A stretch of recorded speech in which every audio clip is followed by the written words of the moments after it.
So this is my old stomping ground, Ledbury. Never heard of it?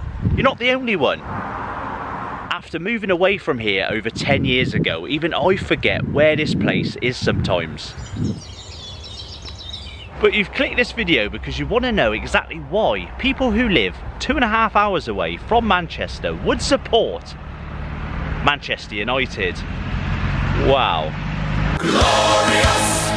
No, I won't give in till I'm victorious. So there is a little bit more to it. It does make me laugh when people say support your local club when they live in, say, London, Birmingham, or even Manchester. Now, I do agree with that point, by the way. If more people paid to watch their local clubs as opposed to lining the pockets of billionaires, we'd have a lot more competitive football league. However, that point is a lot easier to make, as I just mentioned, when you're from a built-up area, as opposed to this. What were my options? Alright, so after all that, as a kid, I did indeed follow my local club, Hereford United. Even to the point that I was actually a mascot back in the day, wearing this shirt. I ran onto the pitch with the players pre-game. I was there in '97 when Hereford got relegated from the Football League against Brighton. I was there when they played a good Leicester City side in the FA Cup in '99, along with countless other matches. Not everyone around here wants to watch non-league football though, especially kids. Many kids like me back in the 90s would have two clubs, Hereford, and in my case, Manchester United. But if I'm honest, if I think back to my classmates, I think I was one of the only ones in class who would actually follow Hereford. Most would just choose the easier option. But what do you mean by the easier option, Roy? Well, generally speaking, as kids, we're going to do what our parents tell us to do, for the most part. And if our families aren't prepared to take you to support your local non-league club, then you're probably going to choose the next best thing. Maybe picking a team you see on TV, or the other option, to support who your dad supports. Now, I've been going to Old Trafford since I was 5 years old. Following Man United was all I knew as a kid. Alright, so there was Hereford United, but we're talking about a 5-year-old kid here. Don't act like at 5 years old you'd have preferred a trip to Edgar Street over a trip to Old Trafford. It ain't happening. Say you're from the northwest, for example. Why go and watch Man United if you live closer to City, Salford, Bury, maybe Wigan or Bolton, maybe even Burnley, Blackburn or Preston? You've got loads of options if you want to watch a decent standard of football. Remember, we're talking about kids here. Not all kids want to watch the Conference North or the Conference South. They want to watch at least Championship, preferably Premiership football. Guaranteed there's kids who live next to the grounds of Leyton Orient, Barnet or Wimbledon, but they choose to support Chelsea, Arsenal and Tottenham. But because their accents are pretty much the same, nobody cares. But what about us poor folk, who unfortunately sound like this? What are our options?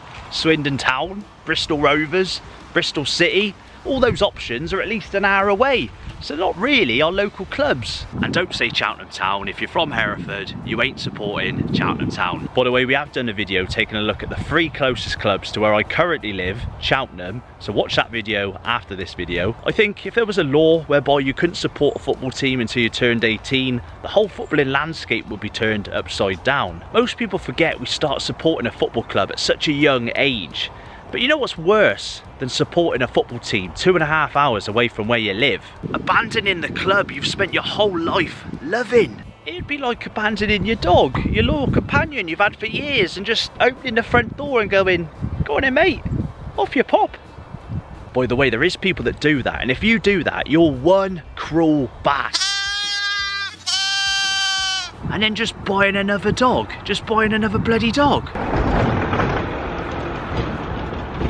Don't mind me, just making a video. Alright, so as you know, there was a small chance that I almost supported Villa. My mum's a Villa fan and most of my mum's family are from Aston. Probably a good reason to have supported them, to be fair. Probably a better reason than the fact that my dad's a United fan, the kids at school were United fans and I just wanted to fit in. The fact that I thought I was a young David Beckham, and the fact that maybe, just maybe, a tiny bit of me might have been a Glory fan. I said it. But let's be honest, if the title of this video was I'm a Villa fan, not from Birmingham, nobody would give a shit. At the end of the day, no matter what we say, what we do, we're always going to be despised. We've seen it all, we've won the lot, but the banter towards Man United fans is never gonna stop. To be honest with you guys, I wouldn't have it any other way. This is football, not ballet. I'm sure there's someone watching this video, maybe in Darlington. He's sat there in his house looking through the curtains at the crumbling ground of Darlington, but he's sat there with a Newcastle United shirt on. But he sounds like a Geordie, so it's alright, isn't it? Asprilla for Darlington, John, can you believe that? I can't, but it would be absolutely fantastic. Back at Football Paradise HQ, guys. It's been a slightly different video today, and if you enjoyed the video, of course, stick the thumbs up, subscribe if you're new. We don't just do Man United related videos. To summarise, I think, you know, it's not so unique supporting a club far away from where you live when essentially the Premier League nowadays is a global super league. People from all over the world, India, Africa, America, they're supporting Premier League clubs. It's not only the bigger clubs, the big six. There's probably more fans in America, in Asia, supporting the teams like Brighton, Brentford, those sort of teams, than there is in the hometowns where the clubs are based. The Premier League is massive.